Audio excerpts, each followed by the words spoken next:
Hi everyone, welcome to Learning Station. Don't be disappointed when nobody stands with you. Chanakya said, I am thankful to those who left me because they taught me I can do it alone. In this segment, we are going to see the summary of the prose I Can't Climb Trees Anymore in English. This prose I Can't Climb Trees Anymore is written by Ruskin Bond. He was born on 19th May 1934. He is an award-winning Indian author of British descent. He is much renowned for his role in promoting children's literature in India. When this story starts or begins, it seems the speaker or the narrator standing beside the grass and looking over the garden wall at an old house.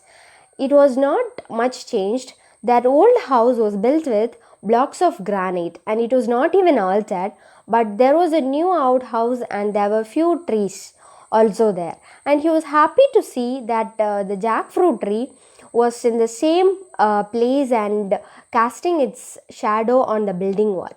And he remembered one thing his grandmother used to say, that is, a blessing rests on the house where the shadow of a tree falls. So he feels that maybe the present owner will also be receiving the tree's blessings. At the spot where he was actually standing, there was a turnstile when he was a child. Turnstile means mechanical gates, and he used to play with it as a boy by doing swinging and playing with it until he becomes tired. But now that turnstile was not there, but instead big walls were there, and tall hollyhocks were grown on the other side of the wall. When he was looking at the house, he heard a voice from his backside, that is, what are you looking at?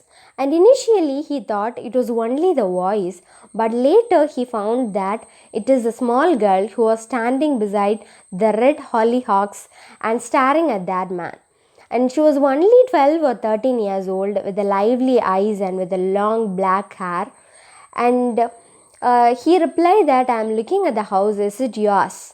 And she said, no, it is my father's. Why do you want to buy it? And he asked, what is your father doing? She said, he is only a colonel. He replied, only a colonel? Well, he should have been a brigadier by now. And he just burst out with laughing because he was kidding her. And she said, it is not funny. Even her mother also used to say that he should be in a brigadier. And he thought in his mind wise, that is why your father is still a colonel. But he doesn't want to make her offend, so he doesn't tell it outwardly. Then again she asked, do you want to buy it? And he said no. And she said, well, if you don't want to buy the house, what are you looking at? And then he started telling his old stories, his nostalgic memories. And he says that he used to live here 25 years ago as a boy and also as a young man. And after that, his grandmother died. So they sold the house and went away. And she was silent for some time and taking all these information inside the heart. And again she asked, and you would like to buy it back now, but you don't have the money? And he said, no, I was not thinking of buying it back, but I just wanted to see it again, that's it. And he asked, how long have you lived in it? And she replied, only 3 years. And she invited him to come home and have a close look at it. But he asked, wouldn't your parents mind about that?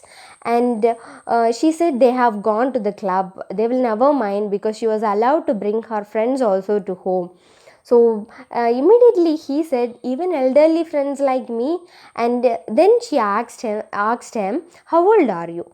And he said, I am just middle aged but feeling young today, because he is back to his hometown and he was bringing back all his nostalgic memories about his youth days. And in order to prove that he is young, he decided to climb over the wall instead of going around the gate. So he got up the wall and he had to rest there for some time, breathing heavily because he was unable to do it casually. By sitting on the wall, he was thinking to himself that he was a flying trapeze. As if he was in a circus, he was feeling like that. And that girl said, I will help you, and she gave him her hand. but he was not bothered about it, but he just slipped through the stem of that hollyhock's plants. After that, they both together they started walking across the grass, and while they were walking, he spotted a stone bench under a mango tree. And again, he was thinking of his olden days, and it was the bench on which his grandmother used to rest after pruning rose bushes and bougainvillea. So he just wanted to sit there, and he said, I just want to sit here, I don't want to get inside.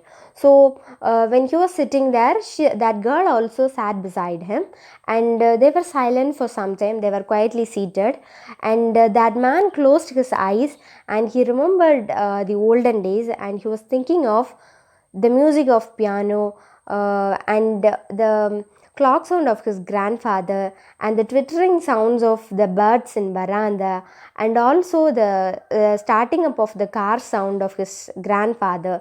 And by opening his eyes, he says that he used to climb the jackfruit tree, and at that time, and immediately this girl asked him, do you want to climb it again?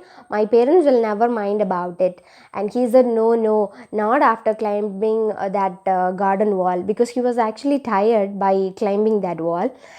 And he said, we'll just sit here for a few minutes and we'll talk, like that. And he said one more thing, that why he mentioned that jackfruit tree is because that is his favorite place, and there was a branch behind that roof, and halfway through that branch there is a hollow in it where they used to keep his treasures.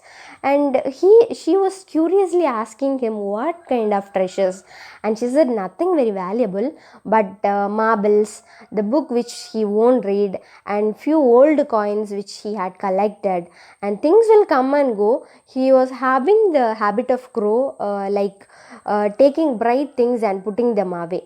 And he also says that there was his grandfather's iron cross also there, but it is not exactly his grandfather's, because his grandfather is a British, and that iron cross was a German decoration awarded for bravery during the war, and that is the First World War, and when his grandfather fought in France, and he got it from a German soldier. So she asked him, do you still have it? And he said, no, I left it in the jackfruit tree, like that. Immediately she said, you left it in the tree? He said, yes. He was so excited about packing, saying goodbye to people, and thinking of sailing in ship, and all those things. He completely forgot about their treasures. So she quietly said, it may be still there in the hollow part of the branch. And he said, yes, it is 25 years and it may be still there if nobody found it. So she said, would you like to go and look? He said, I can't climb trees anymore, because now he was aged, he was not youth, so he can't climb trees. So she said, if you can't, I will go and see. You just sit here and wait for me. And after climbing the tree, she cried loudly, saying, I have found it, I have found it. So she came runningly with the bare fruit to him, and he placed the rusty old medal in his hands, and he took it from her hand, and he was just standing it upside down, and he was looking at it, and she was curiously asking him, is it the iron cross? And he said, yes, this is it. And immediately that girl said to him, now I know why you came. You wanted to see if it was still in the tree. And he said, you may be right, but I am not really sure why I came, but you can keep the cross because it is you who found it out. But that girl replied, no, you keep it, it is yours. And again he said, but it would have been remained in the tree for one more 25 years if you haven't climbed up and looked for it. Again she was replying, but if you hadn't come back again. And both of them were appraising each other again and again. Then he said, on the right day, at the right time, and with the right person, by telling that, he just stood up and placed the medal in her hands.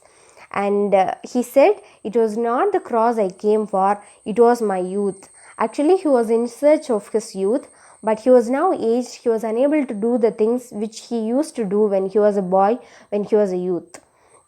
But that girl, she didn't understand that, but she walked with him to the gates and waited there.